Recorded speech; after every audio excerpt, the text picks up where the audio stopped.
Welcome back. We're live from the Republican National Convention in St. Paul, Minnesota, where another gathering attracted media attention.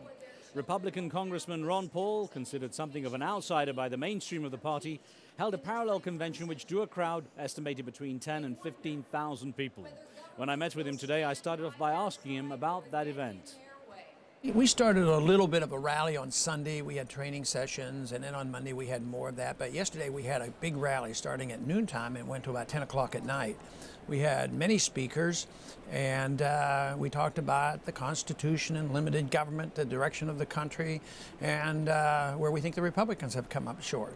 So it was a message to sort of celebrate what we had done in the campaign for the presidency, and to reward our supporters, but also to pick up on the momentum and say we're here, we're going to be around, and we want to see some changes because we truly believe what Republicans profess to believe in limited government, personal liberty, and strong national defense. Any worries about fragmenting the Republican vote by creating some sort of parallel event, especially when the Republican Party is up against a strong candidate like Barack Obama?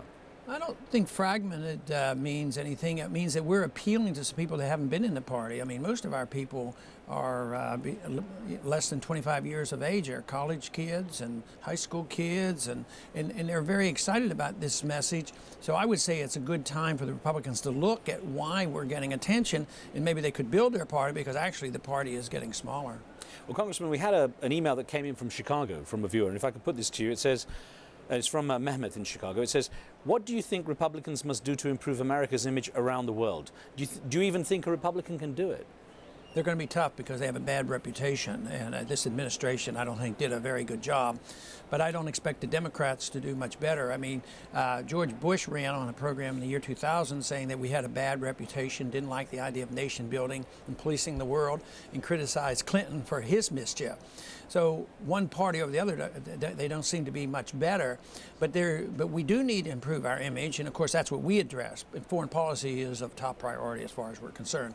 And that is that we should mind our own business and not tell other people how to run their lives and run their countries, but be friends with all countries and trade with them and have good relationship with countries, and therefore we wouldn't get involved in so many of the disputes around the world. Well, then how do you extract yourself from the current situation such as Iraq, such as Afghanistan, and obviously America's interests overseas?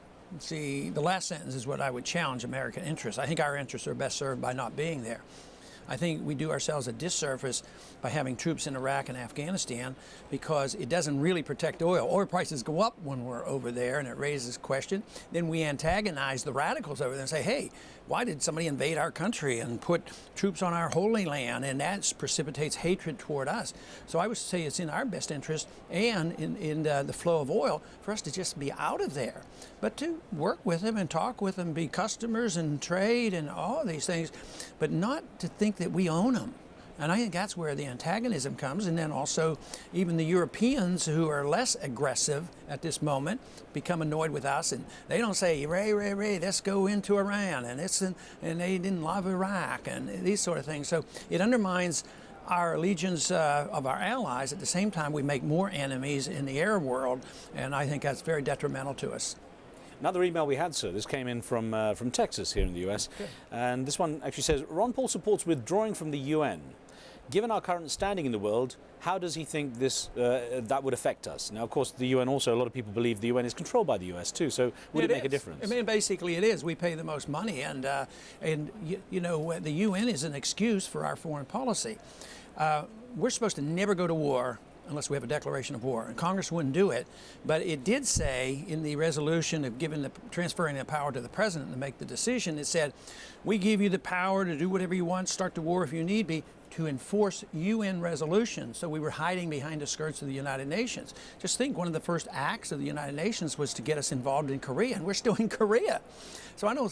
The UN has the notion of the UN is noble, and it's for world peace, but people get control of it, and I think the powerful special interests benefit from it, and I don't think it helps us one bit around the world. I don't think the world's safer because of the UN. Of course, sir, it sounds like you're fairly disenchanted with the Republican Party, and I wonder, why not break away completely for it, especially as they've given you quite a hard time at this convention in hampering your staff credentials and so on. Well, a lot of people suggest that, but I've been elected 10 times as a Republican, and I take these positions. I believe they're hardcore Republican positions, and I just think the Republican Party has become more like the Democrats. So I don't see too many advantages for that. Besides, in the United States, being in a third party is very difficult. Other countries are more democratic than ours, because if you come to the conclusion Republicans and Democrats are alike, there's no contest, because our laws are so biased against competition to get on the ballots and get in debates and get the attention on the media. It's just not there. So we don't think it's very fair or practical to get involved in third-party politics, although I've done that in the past too. So you're thinking more of fighting it from the inside, basically? Yeah, I think so. And we have a lot of our people now working hard to learn the rules and the ropes and get involved in the Republican Party and try to develop a transition away from what they're doing today. Well, you do have a very loyal core following, and I wonder if you see any particular focus, any particular issue that your supporters are very much inclined towards. What policies, or what particular policy do you think really drives them? Well, the driving force is liberty over tyranny, big government versus the importance of the individual. That's a general statement. The most important issue, I think it alerts the young people to come to us, is foreign policy. You know, our threats overseas and the men and women dying and getting wounded, that excites them and interests them. But there's another issue that has come up that I've worked on for 30 years and didn't think anybody would pay attention, but all of a sudden it gets the loudest applause at our convention and has to do with monetary policy. The whole idea that we have a Federal Reserve that secretly decides with a monopoly power to decide interest rates and the supply of money, and yet our Constitution said, oh, you should only have commodity money, gold and silver as money, and restrain the government spending, because governments can spend, oh, we need money, we'll print it. That is a very dangerous economic theory. Interesting you raised that, because we had an email that came in from West Virginia, and Michael wrote in saying, why do you oppose the Federal Reserve or central bank system? What do you propose instead? Well, free market banking. You know, just like there are free markets, there has been free markets in banking. There's no authority in our Constitution for a central bank. They tried to do it with our first national bank and our second national bank in the early years, and they were rejected by Jefferson and Jackson. So we went a lot of years without a Federal Reserve system. And what you want to do is just, the government's responsibility is to make sure there's no dishonesty, prevent fraud. So if you make a coin, you have to be honest in the weights and measures of that coin. But as far as banking is concerned, they should be held in check by not counterfeiting the money and also not, controlling it like the Federal Reserve does. I have to ask you, sir, what you make of John McCain's pick of Sarah Palin as a vice president. She's considered something of a reformer, which, again, you're along that lines, maybe even maverick sometimes. Does she share any common interest with you? I think so. I don't know her, but everything I've heard sounds pretty interesting. And somebody did give me a quote where several months ago she was interviewed and said something favorably about me. So I think that John McCain has made a wise pick.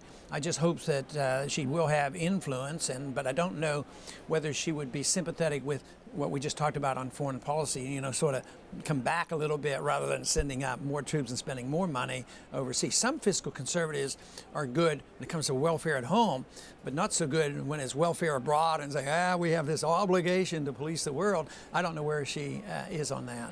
Of course, a lot of people were hoping in the Republican side to attract some of Hillary Clinton's disenchanted supporters, or disenchanted with Barack Obama at least. After the Democratic National Convention, he managed to get a bit of a boost, win some of them back. But have you managed to attract any of those Clinton supporters who are looking for an alternative? Have I? Yeah, have you seen any evidence of them? Probably less so of those supporters as I do get from Obama. Once they know that Obama is probably not as sincere in his promises about coming back militarily and worrying about personal liberties, and they see that it's the same old thing again, that we get a lot in our group because they're young people. But the one characteristic of our supporters is they're very diverse. So we have a lot of young people, elderly people, Democrats, Green Party people, Republicans, and the whole works, because we key in on an important issue that brings people together, and that is personal liberty.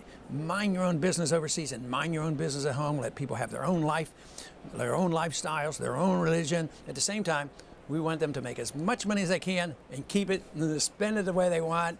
And if they want to gamble, that's their business. If they want to go broke, Don't ever come to the government crying for a bailout. That was Republican Congressman Ron Paul, who's been challenging the mainstream of his party with his platform and key issues. Thanks for being with us tomorrow. Tune in for Al Jazeera's special live coverage of the final night of the Republican National Convention at 00 GMT. That's all from me and the team. See you next time. Michael Steele.